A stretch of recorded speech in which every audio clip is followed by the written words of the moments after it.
Welcome everybody to today's episode of Empower Performance Podcast. Today's guest is Clay Mefford. For anybody who doesn't know, Clay was my first boss in this world of strength and conditioning. He gave me my first chance as an intern out in Cincinnati. I think he's the best boss ever. I'm going to let him talk about himself, but at some point I'm going to speak about Clay's greatness. But Clay, if you don't mind telling us about your background in sports and how you got into coaching, giving yourself a little introduction, I'd appreciate that. Yeah, man. For sure. Um, I uh, I played sports all growing up through middle school and like elementary school. It was all just baseball, basketball, soccer. Did a little bit of golf early. Um, got into as I got closer to high school. I started to kind of drop some sports. I dropped soccer. I dropped basketball going into high school. I'm sorry, baseball. Mhm. Um, and ended up just playing soccer in high school. I wasn't the best athlete. But I don't know really the best way to put it. I think I was lazy is in simple terms. Yeah, like I was a late bloomer, like through the end of elementary school into middle school, just like I said, I was lazy. If I wasn't playing, I was playing video games. So I ended up, like carrying some extra weight as a middle schooler into high school. And when you're in elementary school playing 3 sports a year, you don't have time to just sit a whole lot. But as I got into middle school, I started to sit a little bit more when I had the time. And honestly, yeah, I didn't really realize the impact that what I do now. I didn't realize the impact that it could have on you at such an early age. So I had some bad coaches. Just and in my opinion, maybe not bad coaches. They just maybe didn't communicate things the best way. Especially like when you're a middle schooler or a young high schooler, like how things are delivered to you, um, I think is extremely important. Mhm. Um, so you know, I got introduced, to training from one of my good friends in high school, my junior year going into my senior year, and um, I remember going out for soccer my senior year, and my coach was, just telling me, "What the hell, Mefford? Like this is the best shape you've been in, coming into the year, and it's your senior year." And I kind of had a little bit of a light bulb moment.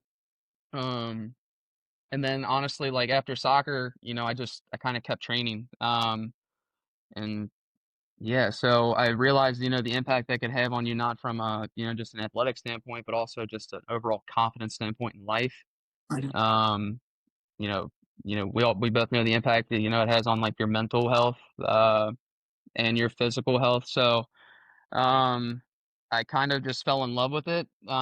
Didn't really, and like even going into college, I don't really know if I wanted to like just go this route. I know like at some point in high school, I kind of thought I was maybe going to go into like accounting, or something like in the finance realm, but ended up finding out that you can make this a profession. Um, so yeah, I got in the exercise science program at Northern, um, and going into my senior year, I did an internship with the S&C program there at the university. Loved it. After I graduated, I got linked up with Kevin Hollabaugh, who was the owner of Pro Force Sports Performance in Cincinnati. Kevin was awesome. Gave me you know a tremendous opportunity in this field in my backyard, kind of close to home. Um, so he brought me on as an intern. That was about 6 months or so, and then he talked about opening up a Northern Kentucky facility. And me being from Northern Kentucky, I I was all on board with it. Things didn't necessarily go as planned as we wanted to, but it ended up kind of being more of a like a franchise setup of some sort. Like we still work together, but I ended up kind of taking full ownership of our Northern Kentucky location at the time. Um, and then that's how I got linked up with you one year. And yeah, I mean, ever since, I mean, really college. I mean, when I did that first internship, I just realized how much I like working with athletes. Mhm. Um, and just, even if it's, like a minor impact, it's cool to watch the growth, um, and just achieving goals. I just love everything about it, man. And then would you mind telling me about where you're at now?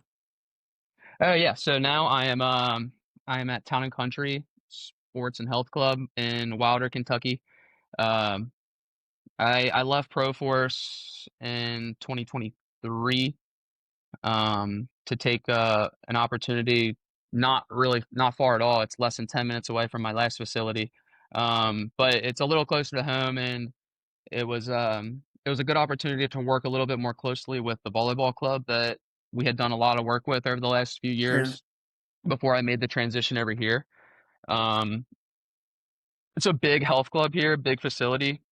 And then, like I said, they have a volleyball club that trains out of here. They have their own facility, across the parking lot. But I just thought it was a good opportunity to try to just grow a little bit more. And I wanted to work a little bit more closely with the girls of the volleyball club.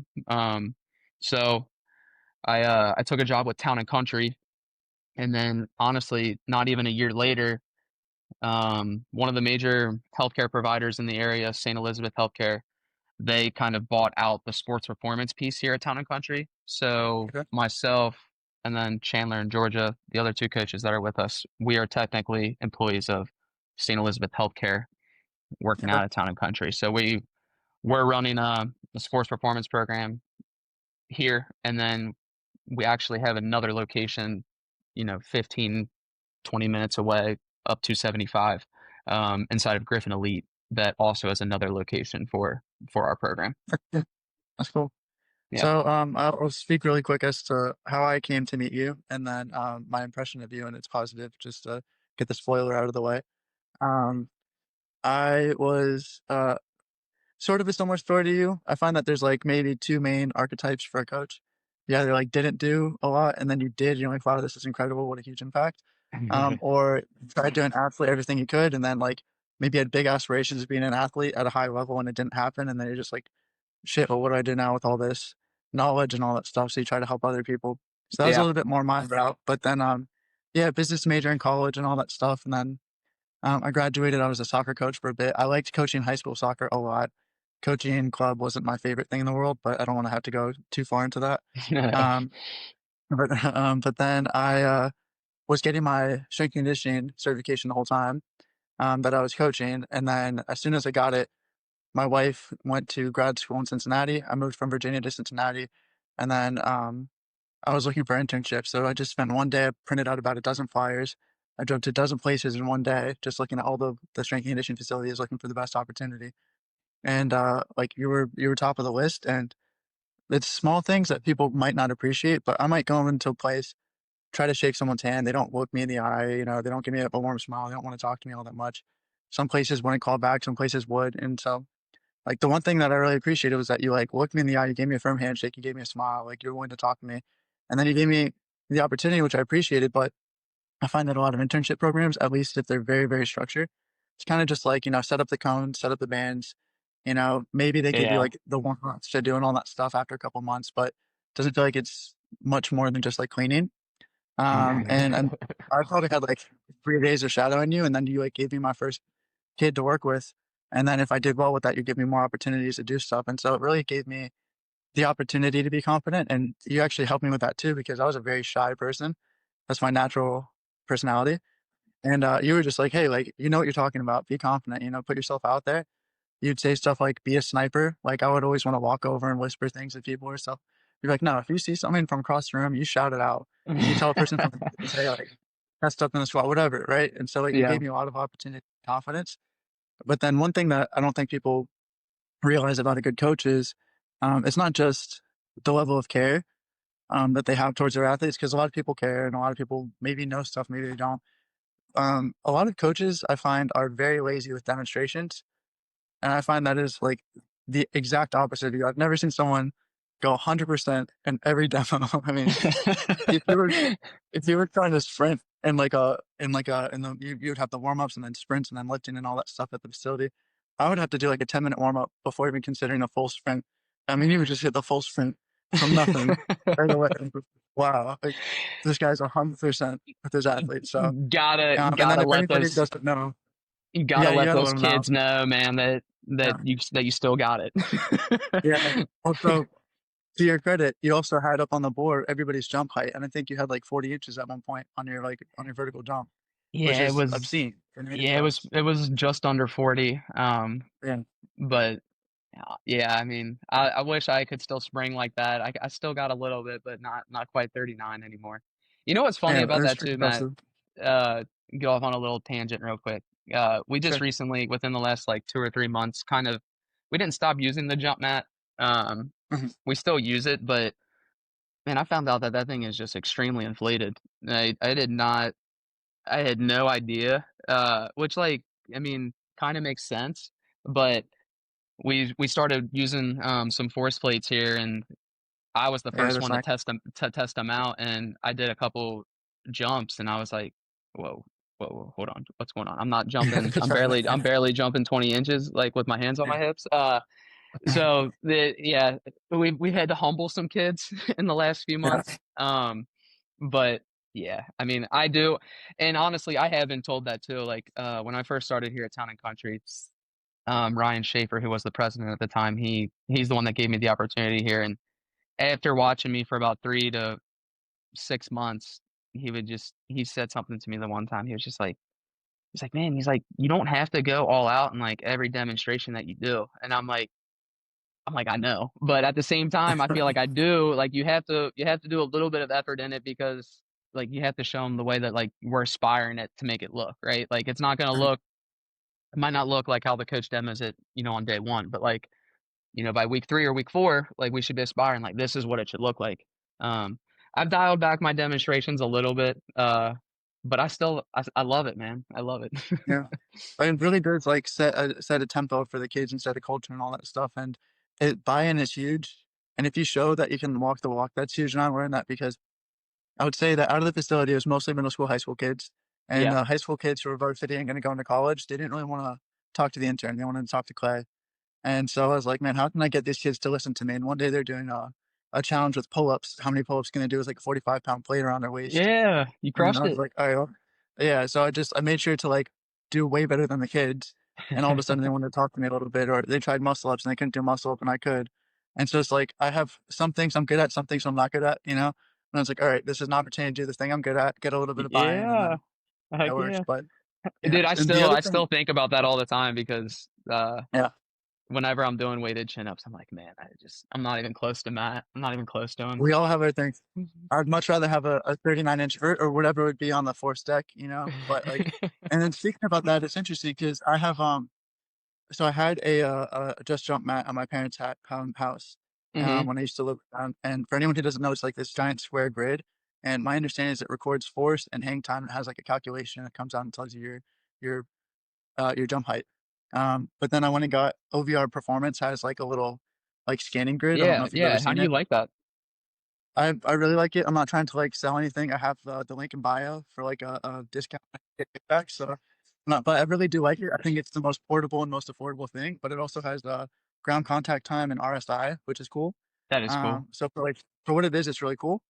But even just those two mats, I can jump the same, and there's a 2 inch difference right off the bat. The OVR I think is more realistic, but the just jump mat will make you feel a lot higher. So Yeah, I think there was a strength coach, Rager Performance, I think is his name, and he like did in one day the Vertec, the jump mat, and the that OVR was just to probably the show. video that I saw where he was Yeah, like talking yeah, about yeah, debunking it, basically, yeah, like yeah, yeah, saying yeah. that it's inflated. Yeah, There it's is, like yeah. why would you want to make a device like that? Like why would you want to program it to Be a be little bit like higher a than what it 4 to 7 inch difference every Yeah, time someone jumps? Like yeah, I want the I want the real feedback. Like yeah, yeah.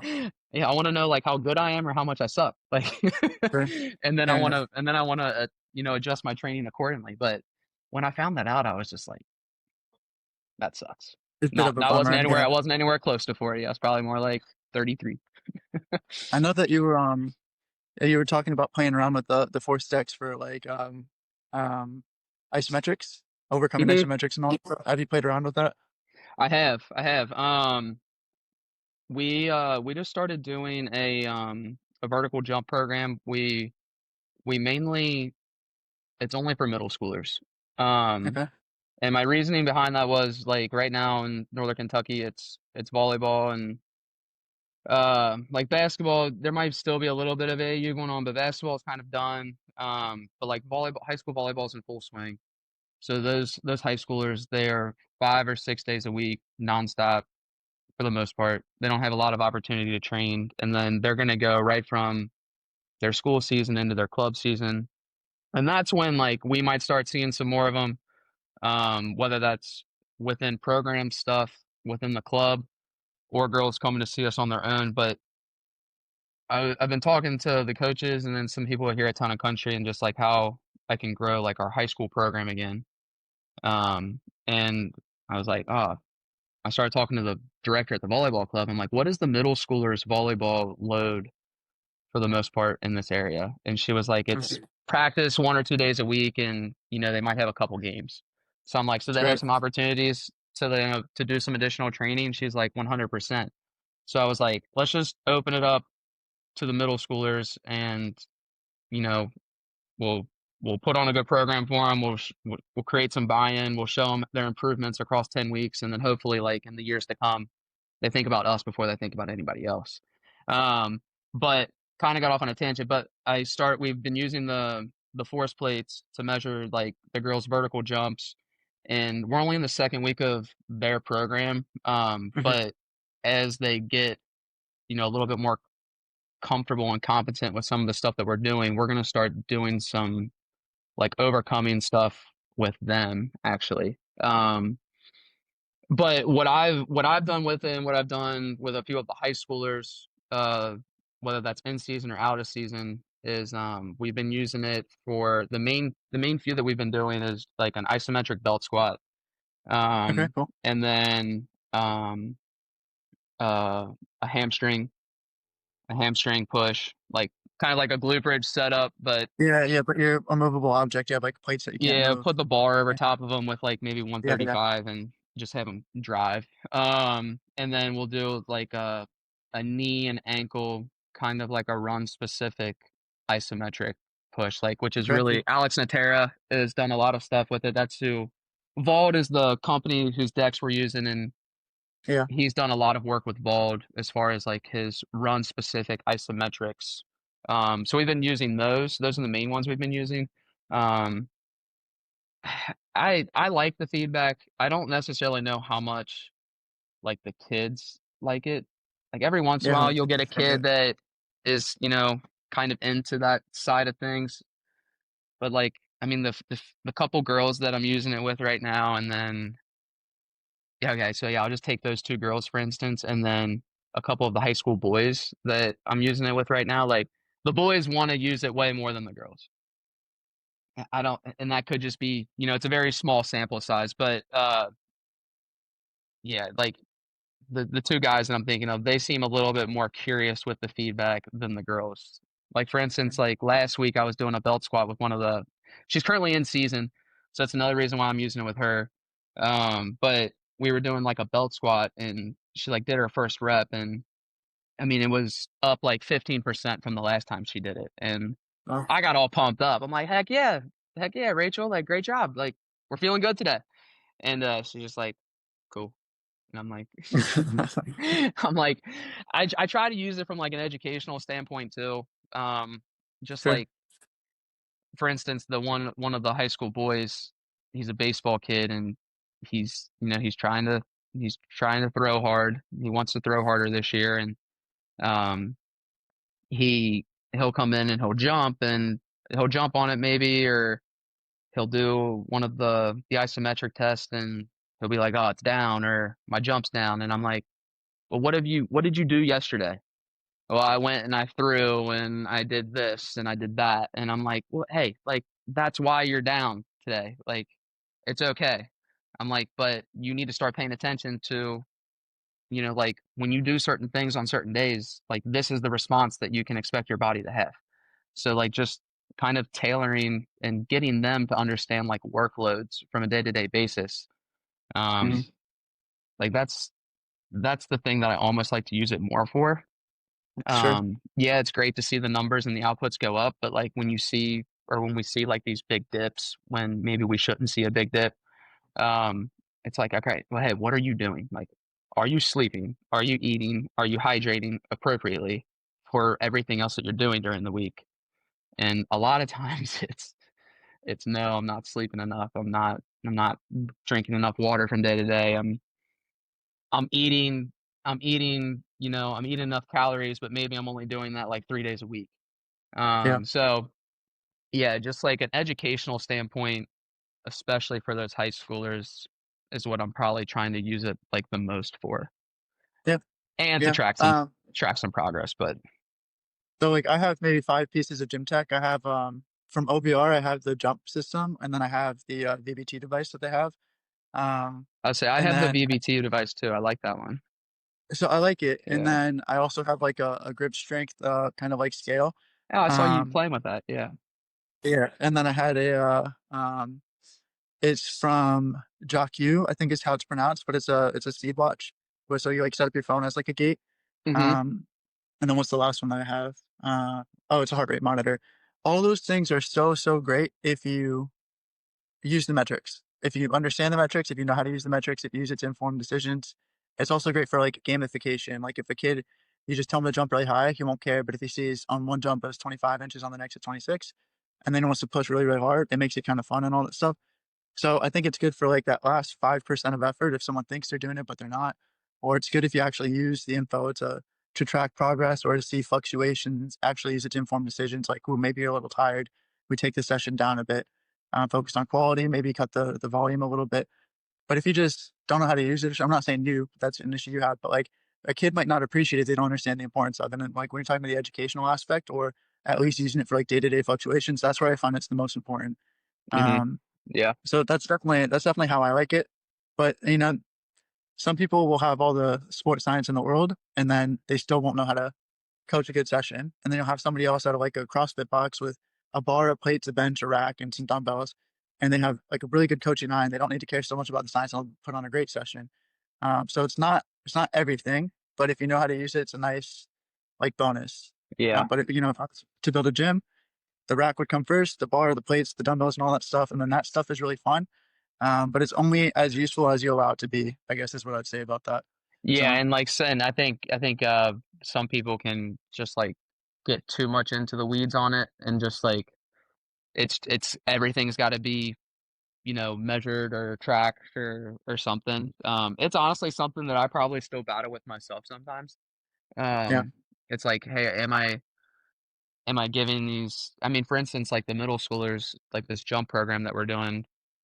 I was talking to Georgia and Chandler just the other day. I'm like, are we giving them enough things to kind of like track and be aware of from week to week? Like we're gonna give them feedback on their speed from week to week, and that we'll have them jump at least once a week on the decks. Um, but like, do they need anything else that they need to be aware of, like from a week to week basis? Like, are there any things that we want to see them consistently, challenge? And it was something that I battle with, and I'm like, I don't know, like, and sometimes I'm like, probably less is better. Like, just sure. get them in here, like, let them have fun, like, get them smiling, but also, like, give them things that are gonna make them a little bit stronger and help them feel better and produce impact performance and all those things. So yeah, you gotta just ride the line, like, not too much, Yeah, yeah. but No, it's not too obviously, little. yeah, you don't wanna not do anything, so Yeah, it's great to get them doing sprints. It's great to get them doing the jumps. They get a little bit of competition amongst them. So who's got the fastest time, yeah. and you get to track and all that stuff. But yeah, some people do go a little bit too far down the rabbit hole, um, I think the and then that's speed when gates I think the yeah, speed gates are the best number one tool things. Yeah, for middle schoolers and high schoolers. yeah, Uh, absolutely. like, if I think back to when you were around with us in Northern Kentucky, we did I have Gates at that time? You did, and I'm trying to remember The his name. Was it Browers? John Jimenez? John Jimenez was the high school Oh, athlete who was like yeah, the yeah, quicker. John.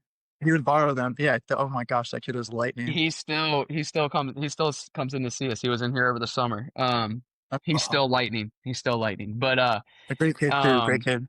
but yeah, like I remember the difference from like, a few months before I had those gates until when I got those gates. Like, we would have some kids that are like, we gotta do sprints again," or, we're gonna time this or that," or, like, "We're gonna do this type of sprint workout," whatever. But then we got the gates, and it's like, "Alright, we're done for the day." Like, "No, I want another one. No, I want Yeah, another yeah, one. yeah, yeah. Like, I wanna Yeah, go again." And I'm like, "Dude, you've done, like, 30-yard 10 reps. Like, sprints. we have to Yeah, call yeah, it."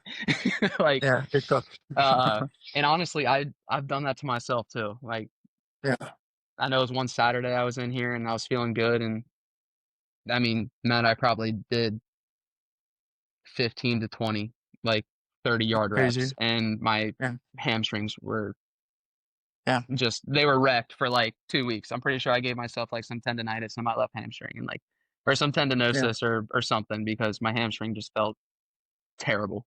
But I was just, like, so into it, and then that was, like, kind of my, like, moment and, like, yeah, you had been I had been sprinting, but I'm like, "You just did way too much, and your learn and grow moment." Like, never let yeah, someone go out and do that much sprint volume in one day. yeah, yeah, yeah. That's the one of the most valuable things about, like, some people say, "Do trainers need to be in shape?"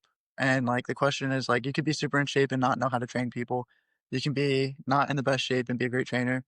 But I think the value is not in the shape that you're in, it's more just, like, practicing what you preach, and it helps you, Mhm. like, better understand and, like, coach other people because you have the feeling, you have the experience to share and, like, draw upon, and not just what a book would say. Yeah. And I think it's really important for trainers, not to do on a regular basis, but to be willing to sprint until they're like, "Ooh, that was too much," and then they know to hold back maybe the one kid that wants to do too much all the time. Like, when I was in college, I did way too much volume. We had practice almost every day of the week, so what, 4 or 5 days a week, 2 games a week. We maybe had 1 off day a week. And then I would do a gym workout almost every single day, and then I'd probably do, like, an extra individual section every other day. And so, like, I was probably working out 2, 3 hours a day. I was not sleeping the best. I was eating a lot, but it just never felt like it was enough. And my performance was just trash through college because I was constantly, like, needing to do 15-minute warm-ups just to, like, be able to start jogging because 'cause I'd be so sore and destroyed. And, Yeah. like, okay, I can teach a kid to not do that. On the flip side, you don't want people to be so soft that they never actually push hard enough to make gains. So I 100, think it's important to do 100%. both sides. So, yeah, I mean, no one will ever accuse you of not doing enough. I mean, I would see you do really long days. For people who don't know, if I'm not mistaken, correct me if I'm wrong, you had morning sessions and then you'd work with parents and then you'd do like from like 3 to 8 or 3 to 9, you'd work with like the high school and middle school groups. And then I would see you do like Squattober, which is just like heavy squats every day of the month of October. And, I'm like, when does this guy like sleep or have like, you know what I mean? And then I'm sure you had the business side to worry about and lots of programs to write. And the programs are still like pretty individual. You wrote individual programs for everybody. It wasn't just, like a CrossFit box. I'm not trying to announce CrossFit, but like you could just write one No, workout for yeah. everybody. So I Yeah. mean, like I you did a mean, lot. man, I'm sure you got some long days right now, like, with Yeah, everything yeah, you got going yeah, on from house to house, and I mean, yeah. Driving it. honestly, yeah, like, when I was at the batting cage, I was not trying to say, like, I'm not still motivated because I am, but I was just, like, so excited to, like, have that opportunity and, to kind of have a spot that was quote unquote "mine," Yeah. and then, yeah, like, that was, like, I was just, like, kind of throwing myself into, like, that was gonna be my full-time job. So, yeah, Hmm. I did some adult stuff in the mornings, and then generally tried to give myself, a few hours in between, like, the late morning and then, like, that early afternoon when kids get out of school just to, whether that's eat, train, um, do some of the business side of stuff things, programs, walk the dogs, like, I don't know, whatever. Yeah. But and then, yeah, and then, like, back at the facility from, 2 or 2:30 until at some times of the year, it's 7:30, sometimes it's 8:30 or 9, but yeah, they were long, and honestly, I think that's part of the reason why, like, after doing that for 5 or 6 years, however long I was there, 2018 to 20 yeah, like 6 years they were there at the batting cage, just, like, I did have periods of burnout for sure, um, and, like, I need to go be somewhere where, like, I have just more people around me, more support, Hmm. um, because, yeah, like, I really love what I do, and I don't want to be burnt out. Um, so I actually did cut back a little bit on my adult stuff within the last couple years because I wanted like making this transition over here. I was like, I want to grow this program here. But after being here for a few years, I kind of do. I still have a few adults that I do some stuff with, but I want to try to find some more because I do Mhm. enjoy that side of it too. And like I'm sure you can attest to this too, Matt. You're how old now? It's 28. Baby, man. So like, but like, it just like you're getting ready to start a family, and I'm sure you have like other friends that are in that same boat. I mean, I'm 33. Corey and I were getting ready to have our first kid, but like I have a lot of friends, whether that's a little older, a little younger, or even, people that like my parents' age, but like you can attest to this too. Like you have friends that, hey man, I really want you to like write me a program or like Oh, sure, I sure. really need to come like see you at the gym. Like I gotta get myself doing something, but I just don't have Mhm. time, this and that. And like as I like kind of like make my way into like probably like this next stage of my life, like being a father, like I almost want to still love doing stuff with the kids for sure, but I almost want to start trying to like give more to like people like around my age or even just Yeah. a little bit Mhm. older that are parents that are maybe struggling with their health and fitness Sure. and just like let them know that like it's not over. Like Mhm. you can still be healthy, you can be strong and but yeah, like it's so important as you get older and not enough people do it. Yeah, pay attention Uh to it and all that. Yeah. Like even I yeah. have friends, I'm not gonna name names, but I have friends now telling me it's like, man, I'm getting old. I'm like, well, I'm the same age as you. So it's not an Yeah. age thing. It's like, yeah, it's an I activity thing, you hate know? So, I hate when I hear people say that. I'm like, I mean, some of the high schoolers, they'll be like, I'm getting old. And I'm like, dude, yeah. Yeah, you you're in your prime. are 15 or 16 or 17 years old. Like, if Yeah. you feel like that, like, that's a problem.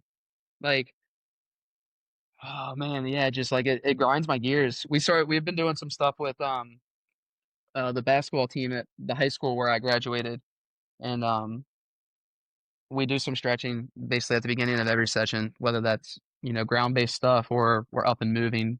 And I've thrown a few like movement flows at them within the last Okay. week or so. And dude, it's like kids can't touch their toes, kids can't lateral squat. I mean, it's ridiculous. And I'm like, if I'm 33 and I can do this getting out of my car, why why are you 15 and can't do this? And I feel like I have to go on a it's bit of a tangent with that. Um, good go. I find that people don't pay enough attention to like being well-rounded physically. I think they might have the one aspects that they're good at and they're not. I'm not gonna try to throw like my mom under the bus, for example, but like for her age, she's got good power, she's got good strength, but she can't touch her toes and she gets out of breath really fast. And it's like, if I'm gonna write a program for anybody, I'm gonna give them, yes, the stuff they like so they adhere to the program and put some effort, because that matters. But then on the flip side, like you have to work on your weaknesses. Yeah. The average person should be well rounded. You should be able to touch your toes. You should be able to run a mile without stopping. You should be able to do, some push ups and all that stuff. Maybe a pull up or something here. You might be able to, like, whatever. And it's all relative to a person's age and strength and activity levels and all that stuff. But like, some people just focus on stuff that they're good at. You see some men that only do upper body, never train legs.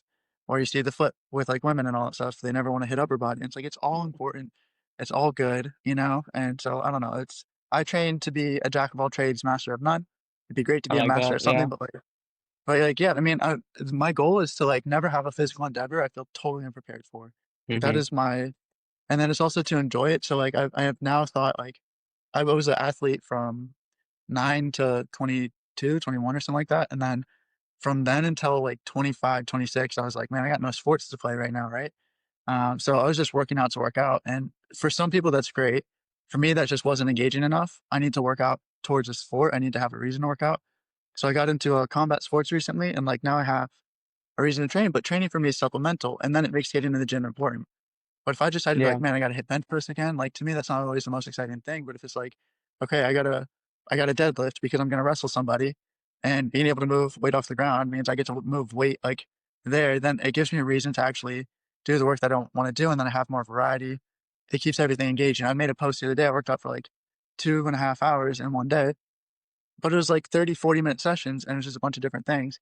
If I just did 2.5 hours in the gym, I would be miserable and I'd hate it. And Yeah. like, so I mean, life changes, and like you're talking about working hard and all that stuff and wanting to help parents, but like you're gonna have a kid. I imagine you might want to find that balance with like family life and work life Oh, and all yeah. that. And Yeah. yeah, so Well, I'm already thinking about that a little.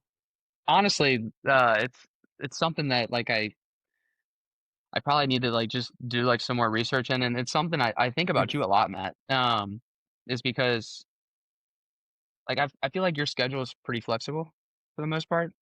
Like, I feel like mine is too right now, outside of just, the commitment that we have here at the facility after school and into the Sure. evening. But within the last 5 years or so, like, online training has gotten so big.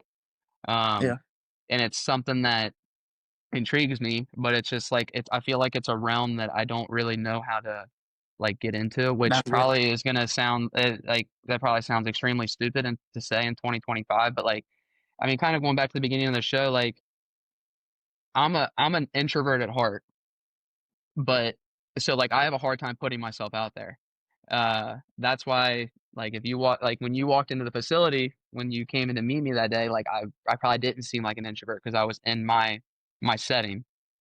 Yeah. Same thing as if someone walks in here today, like, I'll be, uppity, and I'll smile, and I'll shake someone's hand if I'm meeting them for the first time, but, like, if I go outside of here to a setting where, I'm maybe not super familiar with, or I'm in a bigger crowd, like, I'm gonna try to find the corner, like, or I'm gonna Casually. try to find, like, the one, the couple people that I know and that I feel comfortable with, and, like, just talk to them.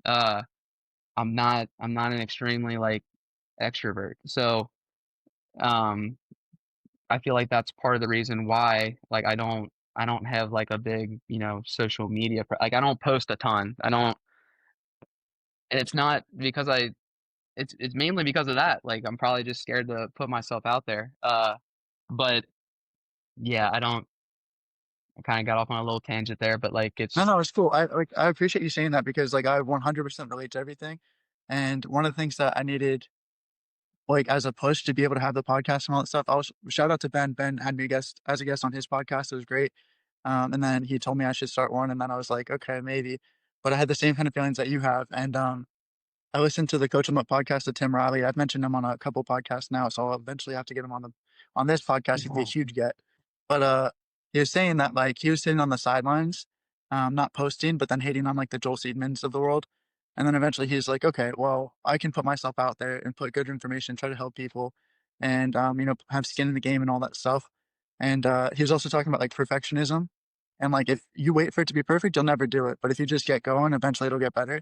And so, like, I told yeah, my wife when I was starting the podcast, if I can start at like 70% of what my expectation for it is, then it's worth doing and like keep going. Cause like the next podcast might be 72%. If I do enough podcasts, maybe I'll eventually be in the realm that I want it to be at, but it'll never be where I want it to be if I don't start. So it's kind of one of the same thing with martial arts. Like, I'm a lot better now than I was a year ago when I started, like all those combat sports, but I still see like I'll get whooped. And I'm like, all right, I got a lot of learning, got a lot of learning to do and all that stuff. So I've like in my late 20s had this kind of like renaissance, I guess. I know it sounds weird to say, where I was like, okay, I'm ready to be a beginner again and get out of my comfort zone and all that. And like you have the knowledge, you care, you can help a lot of people. I know it's an oversaturated space, but like if you can just help people in your community, they can find you. That's great. The main reason why I definitely want to get into that in the future, the online stuff. Yeah, it'd be nice to have like a slightly more passive income and be able to like have more family time. But the main thought is that like I do mostly one-on-one and two-on-one sessions, and it's not cheap. And it makes me feel guilty that I can only help a certain market when like there were some kids where it was maybe a bit more affordable with the group session like model that you had, that you would be able to help. They might not be able to afford personal training. And I want to be able to help anybody who asks me, you know? And that was one of the things mhm, that I loved about working at Proforce was I had in my mind what every kid has. They say, I want to work with the best athletes and no one else, right? yeah, And the one thing that changed my mind was one day he gave me a middle schooler and he was out of shape and not very athletic, not very coordinated. And I was like, man, I'd rather be working with the really athletic, high school guys who are going to go play college and all that stuff. And I had experiences with both of them and realized I had no idea what I was talking about. That kid was like my favorite person to train ever because I'd never seen someone work so hard and have such a good energy. I mean, Yeah. he would be doing like incline push-ups until he collapsed. He'd be sweating in a puddle. He had a good sense of humor, great work ethic. He'd listen to everything you'd say. And I'm like, that's it. I want to help coachable, good people over anything else. And with some of the high school kids, you tell them something and they kind of like shrug you off a little bit, and then they don't need your help as much. They're already in good shape and all. So it's like that's my mission now, is just to help anyone who really wants to be helped. I don't care what the age, the gender, the height, the athleticism, doesn't matter to me. I Um, completely agree, Matt. I think I was the same way. Like when I first got into it, I'm like, I just want to work with like the best athletes in the area. I want to work with the kids that, like want to play in college and, like, cause that'll, if they want to play at the next level, like they'll work. But you mhm, find that like, that's not always the case. Cause like the kids that know that they have a chance to play at the next level, for the most part, they're extremely talented at their sport and their skill. Um, but yeah, like you get like those tweeners and the mhm, kids that maybe need like a little bit more attention, and mhm, guidance, like, those are the ones that sometimes buy in more, and then, like, when they get to be a senior, like, maybe they're, like, completely shocked because they have an offer to play at mhm, somewhere in college, regardless of the level. Um, mhm. but yeah, like, now I like the tweeners more. I want the kids that, Yeah, wanna be there, like, not yeah. because their parents want them to be there, like, because they wanna be there. Um, and yeah, I mean, and then, like, I also don't like the bottom end of the spectrum because Or they don't want to work hard enough and all that. Yeah, I get yeah, that. it's like, buddy, like, or, whoever, like, you're here, like, you Might as gotta well, try. go for it. Yeah, Yeah, like, you gotta try, and, like, hey, if you don't wanna be here, then, like, we gotta have a conversation with mom and dad, like, maybe it's something we try again yeah. in 6 months. Luckily, I don't have to have too many of those conversations, um, but yeah, the tweeners are the best, man, the tweeners are the best. That's why I liked my high school coaching experience a lot more than my for like soccer than my Oh, club your coaching club experience. Because experience? for Yeah, it's club, probably very similar. yeah, club experience, the kids would just get driven there and dropped off by their parents, and the kids would rather watch Saturday cartoons, have pancakes, play video games. I don't blame them, right? Yeah, And then the parents are like, there's a lot of entitlement because there's so much money being thrown around and promises being made that your kid's going to be a D1 athlete when like they weren't. And yeah, then, like, high school, the parents knew they're not really paying, they kinda just sit in the stands, they don't talk to you as much, and the kids had, like, ego on the line because people would ask how the games were the night before, so they wanna be good, they wanna be cool, whatever.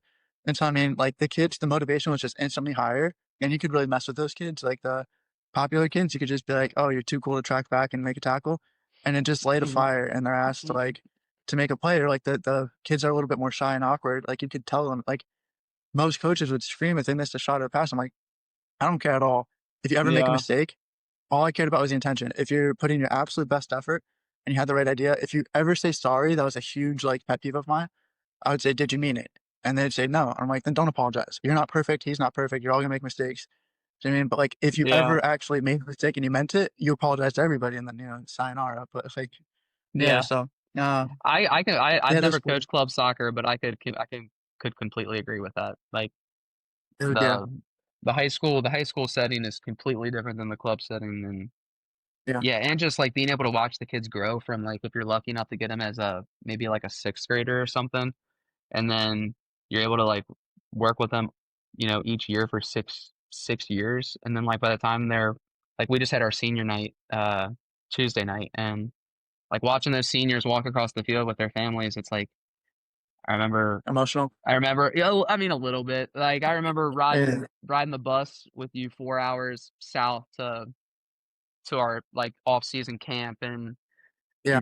you're just this little kid, and now you're all grown up. You've grown as a person, and you've grown tremendously as a soccer player. Like, it's kinda goes back to, like, this setting and, like, the training. It's awesome to watch the growth and just knowing that, like, you had a minor impact Oh, in it all. yeah, yeah, yeah. Yeah. Well, I mean, I think that's one of the best reasons for someone to get into coaching is to be the coach that they wanted growing up. Because I've had some Mhm. great coaches, I've had some not great coaches, and then even like as an employee, I always felt I was going to be an entrepreneur because I didn't like following orders blindly and all that stuff. And like it was a lot easier. Not you, for example, but it's a lot easier if you like look up to the person, trust the person, respect the person, than if you don't. And my Mhm. first coaching job. It was like there's a freshman team out in Colorado that I was a coach of in soccer, and the varsity coach was like just the best role model as to what a coach should be. Type of coach I wish I would have had in my playing career. And then my first experience, I had you as within the S&C world, and I was like, man, this is great. I've also seen some not so good stuff. And so like I just thought like if I ever have the opportunity to work with someone, I'm gonna be what I wanted at that age. I want to have the right balance for whatever the personality is. If it's a kid that needs a push, they get a push. If it's a kid that needs, you know, a pat on the back or something like that, they get whatever. But I find that's the real reason to coach. It's not the me show with any client that I work with. It's their show. You know, I tell myself I'm a Sherpa. I just try to help them get where they want to go, and Yeah. make it as easy for them as possible and all that stuff. But actually, you talking about high school soccer was one of the questions that I had.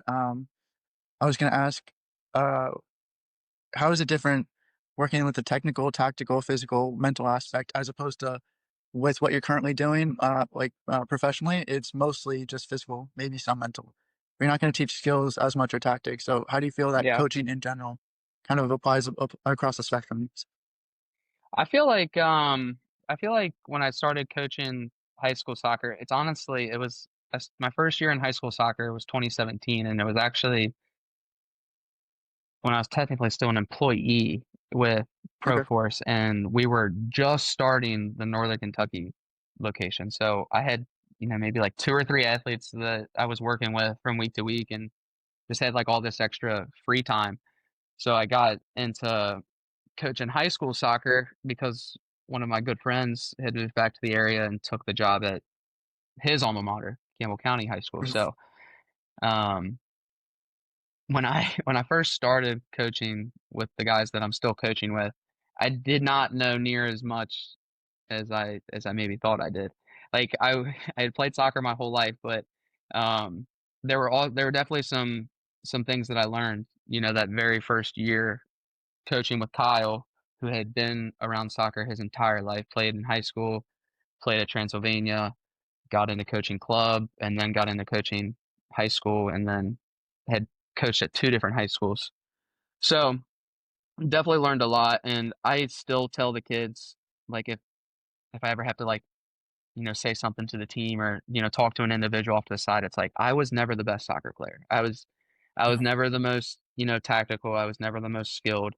I could I definitely could do enough, that I could stay on the field, but like I wasn't as good as Kyle, and I probably wasn't as good as Scott when Scott played, and I wasn't as good as Jordan when Jordan played. Just like all the other guys that we coach with. But like one thing that I was able to do was I was able just to be an athlete.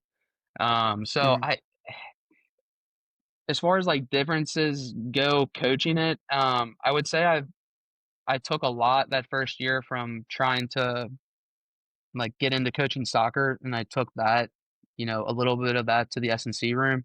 But I also learned so much from Kevin when I first started with him as as just being a coach and kind of whether that's cueing certain things or just communicating certain things with individuals. I don't know, Matt. It's probably a tough question. I think they both have had a lot of benefit from like realm to realm, Mhm. S&C to coaching soccer.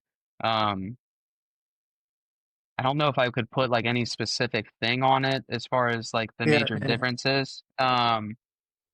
Coaching's coaching at the end of the day. You're working with an individual and you're trying to teach them and guide them and Yeah, motivate them and all those. and honestly, I find myself saying, a lot of the same things as I do here that I do on the soccer field, especially like Mhm. talking or trying to coach things to like the freshman team, which is composed of majority middle schoolers this year. Like I think we have three true freshmen in the program. You're good. So the rest of the freshman team is all sixth and seventh graders. So like when you're working with them, it's hey, you got to find a rhythm with your feet. Like you got to keep your feet moving. You got to find a rhythm with your pass. Like uh, you gotta feel a rhythm with like how the ball bounces off your foot. Like I find myself like rhythm is the word I use the most. Like day in and day out. And then like yeah, like once you learn the skill, whether that's passing or juggling or receiving a ball out of the air, like once you learn the skill, then you can add speed to those things and power to those things. So I would say there's a lot of carryover from coaching in like a weight room and in a S&C realm to soccer. I'm not the best at it. I'm still learning. I'm still learning as far as Well, I always like found trying it to. interesting. Yeah, yeah, I I, found it like interesting because I'm I had the still same learning thing. as far as like being a soccer Yeah, coach. yeah. And yeah, like whenever we have those gaps in practices where we we might need to do some fitness related stuff, Kyle calls on me. He's like, "Hey, we're doing 15, 20 minutes of fitness, just fitness today. Like, be prepared." And I'm like, "All right, sounds good." So Cool. Yeah, yeah. So, when I first started coaching, I had just stopped being a player, and I then started taking my coaching courses. And the coaches who've been coaches for 20, 30 years and all that stuff were saying that I coached like a player, and they made it sound like it's a bad thing. They said, "Oh, you have to look at it more as a coach," and this, that, and the other. Someone might want me to have more complexity in my drills or more complicated tactics and all that stuff. I just thought to myself, I was like, it's not a complicated game. You don't have to make it complicated. Make it as simple as possible and then just try to get the best out of each individual. And I always thought it was better to teach the game as opposed to the drill. So I'd make them just play like a little scrimmage and all that stuff. And if someone had a bad tendency, I'd rather just talk about their tendency and then give them options and give them all that stuff as opposed to, the FIFA style. It's like, oh, I want this play every time when you use your brain. And I don't like that style of coaching. yeah, Um, but one thing that I learned when I started strength coaching, especially, is to like they say let the first few reps suck. Um, if someone does, you got 8 reps of squat, they have a bad first squat, and you're no, no, you shouldn't do. You have to fix this, this, this, and that. It's just gonna make everything worse. So you just have to let the first 3 reps go, and then if there is something to fix, you fix the number one thing. If there's like one, two, three, four, and this is the biggest thing that they have to fix, you only tell them that thing, not the others, and then you yeah, give them another set. You give them 3, 4 reps to figure it out. If you need to bring it up again, sure, that's fine. But like I used to think the first time I started coaching, you have to get from like a D to an A if we're giving like letter grades with your squat in that first session. It's not going to happen. If you get from a D to a C minus, and the next one it's a C, and the next one it's a C plus, that's progress, and that's the way it's supposed to go. You only coach the one most important thing, but also sometimes you just have to like shut up and sit back and watch, yeah, and then they'll actually be able to like figure it on their own. And sometimes like, or even like someone will do one leg RDL, they'll use the wrong leg and arm, and then I'll just be like, okay, I won't say anything. 2 reps in, they figure it out on their own. I'm like, okay, cool. Like, I'm glad I didn't get overly involved. But when I was coaching soccer, maybe I would have talked a bit too much and learning the strength training side of things. That definitely changed it. Um, yeah. this is I okay. think We're at coming the towards. beginning. Go ahead. Sorry, just real fast. I think at the No, beginning good. of like coaching career, I definitely talked way too much. It felt like you had to Yeah, say something after maybe every rep. Uh, But like you said, generally just taking a step back and letting them, like you said, give them maybe one thing to think about and let them kind of figure it out. And then, hey, yeah, after they do it for multiple minutes or like a set or two, then maybe you get back in yeah. and it's like, all right, hey, you're doing better Help a at this, little. but you also need to think about this. So yeah, Yeah. 100% there. 100%. I don't want to talk like I'm a communication specialist though, because a lot of my clients will give me grief over my monotone, and they'll say that I'm so deadpan that like someone will just say that I'm a dick and all that stuff. They're like we always say things. I'm like I'm saying it the same as I don't know how else you want to say it, but like that's definitely something to work on is the delivery. Um, but yeah, with each client, you got to talk to them differently. Some people will respond to this feedback as opposed to that, whatever. And Yeah. then the one thing I especially learned from strength coaching is that there's different types of learners. Because I thought as long as I demonstrate it or I give the right cue, they can learn it. But Hmm. some people can't learn, with auditory cues or visual cues. They need like kinesthetic, and that was such a huge help. Was to be like, okay, how can I force someone to do the right thing with just setup? So like it might be a terrible example, but like if someone had to do a bear crawl and their hips are swaying all over the place, if you put a yoga block on their back and say to put a ball, then like they have immediate feedback as to, oh, my hips are swaying or not.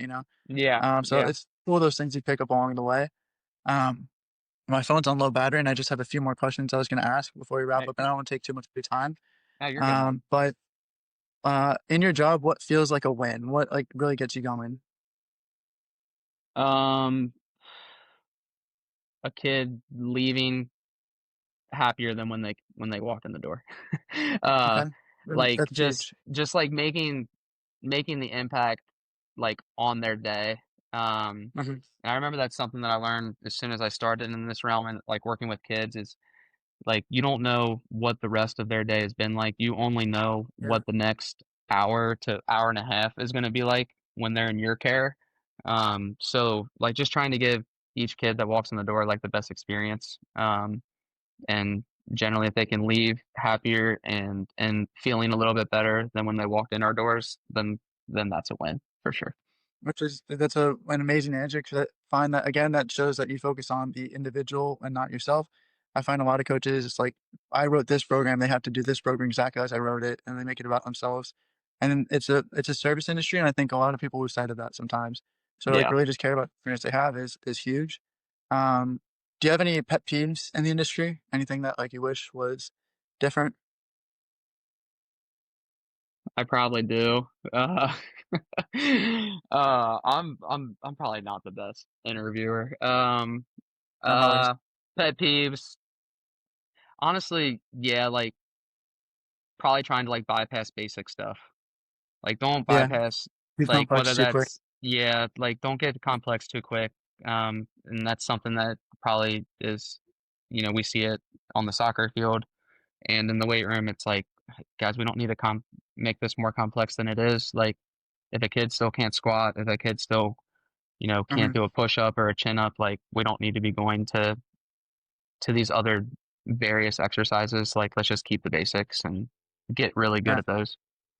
Yeah, I think, people think the advanced methods are the secret to the gains when they still have so much, like, beginner and intermediate gains that they haven't touched, and that just takes Yes. time, it takes effort, and that just takes consistency, and you have to teach them there are no secrets, and, when you start getting to advanced stuff, like, that only matters if you have, like, 1% left to gain, Like, Mhm. uh, it might take someone 10 years to, uh get to the point where they can squat 500 pounds, but then it might take them another 5 years to add 10 pounds to that, for example, just an example. And it's like at Yeah. that point, of we consider the really fancy techniques, loading schemes, periodization, whatever. But like if you're not that person, then don't get lost in the noise. It's generally very simple strength training. You do the basic things over and over really well, and you should get better. Yeah. On the flip side, is there any like thing that you love to see in the industry, a positive trend that you've noticed, anything um that you're kind of happy to see? Um, Honestly, I think for, like, the people that I follow from afar, um, in our field, it's kind of that. Like, they don't get away from that stuff, like, regardless of how advanced you are, how, like, athletic you are, like, they're still preaching, like, those um, Fundamentals. basic fundamentals, yes, and now they might be using some advanced, loading mechanisms or, like, rep schemes and different things like that, but, like, it's still the basics, and I feel like that's coming back a little bit more, Yeah, maybe a little bit, but, yeah. I mean, I like seeing that, like, a lot more people are, like, sprinting and jumping more, like, that's a Yeah, yeah, bigger yeah, part yeah. of, like, the program, and it's not so much Yeah, of just barbell lifts. yeah. That's one thing that Clear thought. that I still see in the high school realm in this area. It's like if the high schoolers come to see us and they're working out at school too, it's like, "All right, well, what are you doing at school?" Um, like the one girl that I'm thinking of, she was like, "We've been doing a lot of, like, sprinting and jumping recently." I'm like, "Oh, I love that. Nice." Like, and then it also kinda makes it hard too because I know they're also still doing weight room stuff, so it's like, "All right, well, what are we gonna do today? Like, Yeah, what yeah. gaps can I fill for you?" So, um, yeah, I like that. I like that I'm seeing That's a great answer. more sprinting and jumping and things like that. The most important thing for athleticism is sprinting and jumping, and people were doing it forever. Yeah. But it's great that it's becoming a thing. I think part of it is that um, more coaches that are good are getting on social media, getting involved because before it just feels like there's a lot of influencers doing like the jumping splitty things and all that stuff. And like, all this flashy stuff in the gym that might Oh, not be as good yeah. as just doing a sprint. Like, Yeah. if I see someone doing like scissor jumps and lateral bounds paired together and all that stuff, and like the clapping push ups behind their back and all that, it's like, all right, well, you could also just sprint and get a huge stimulus off that. Like, Yeah. um, and I'm then, sure you follow this guy, Jeremy Frisch. He does a Jeremy lot of, Frisch, like, youth performance stuff. I mean, he does some I stuff may with, like, have, high school. I'll look him up after. Look him up, yeah, but, like, I that's the one thing I like too from, like, a youth standpoint is, people like him preaching just yeah, like, getting really good at your body weight, hanging, swinging, It's so rolling, underrated. jumping Yeah. over things, and, like, catching things, Yeah, like, I love his youth performance stuff. I have a, client who's, like 6'4", 210, 220-ish. He deadlifts 450, for reps and all that stuff. Like, he's yoked, and sometimes I'll give him, like, a push-up where he does, like, ring push-ups, ring inverted rows, theater squats. Just like, Humble him. "Hey, your body weight" yeah, like, "Your body weight isn't nothing," you know? Yeah, There's, like, Olympic gymnasts who are stronger than almost anybody else in the world, and yeah, they're just using their body weight. So, like, good leverage, good, good, principles, you can make anything very challenging. yeah. Um, the last, thing I was gonna ask is if you had any pieces of advice for a young athlete or a young coach who wants to, either someone you would help or someone that wants to be in your shoes in the future, what would you share with them?